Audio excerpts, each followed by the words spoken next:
Okay, so that's Gabby. We got a little break in the rain. So look at that. Woo, no rain. Well, I got my rain pants on because it's supposed to be harder rain earlier, but it wasn't. So I got rid of my rain coat, kept my rain pants on. It's been coming down, like you can see it, right? A little bit here and there, nothing heavy.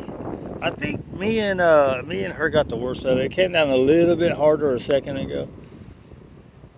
Yeah. The little puppy was nothing. Tank of weather was nothing.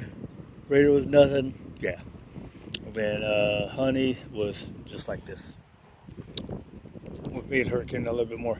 But anyways, so I've been thinking, so this is what I usually do here.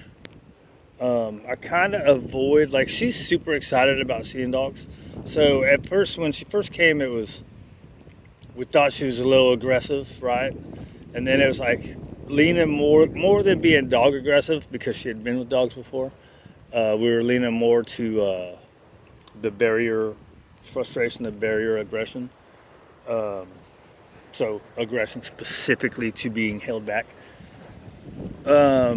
Not being able to play. And what I've seen is she is pretty social. Like every dog that we see, she hasn't even shown reactivity, like vocalization. She gets excited. And part of that too could be the environment there, and the people were kind of nervous of her, right?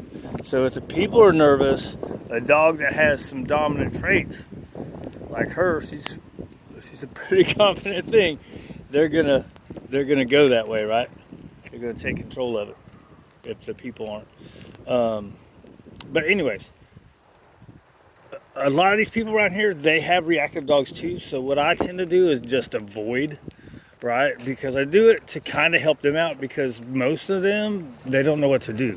So I usually tend to try to avoid the situations because it helps them out, and probably a little bit it's easier on me. Sometimes I don't care, right? Sometimes I'm like, well, I'm gonna work it. I don't give a shit about them.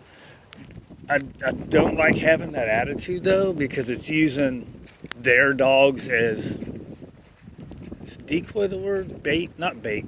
It's using their dogs as a decoy. And when they don't know what to do, like if they knew how to work with their dogs on the stuff, it would be different, I think. Right. So anyways, today I was like, the dude with 3 dogs was coming out at the same time we were. Oh, she don't care about no damn rain. It's coming down a little bit harder now. So I was like, well, fuck it, we're going over there. So we went up there and we played. She was looking for the dog. Hey, I get her more interested in the toy, right? And that's one I've always been weird about too, is I don't know how I feel about it. There's a point where, yeah, you got to build value in yourself in those moments, and you have to do it through play because food's not enough, right? If they're excited and they want to go play with the dogs, just throwing a bunch of food at them tends to not be enough. I think there is a point where you have to play to get through it, but then there's a point where it's like, yeah, you don't need play during this situation all the damn time, because it's an excitement thing, right? With some of these dogs, it depends, but most of the ones I get, they're more excited. So yeah, you have to build value in you, but also you have to get to where sometimes you just need to be calm in those situations too, right? So I think we've been around long enough. I probably don't need to build value in myself there, but this is also the time where we go tug. That guy usually comes this way in the mornings, but when it's rainy, he goes that way. Ooh, it's starting to come down. I gotta put this phone up. Anyways, that's my thoughts.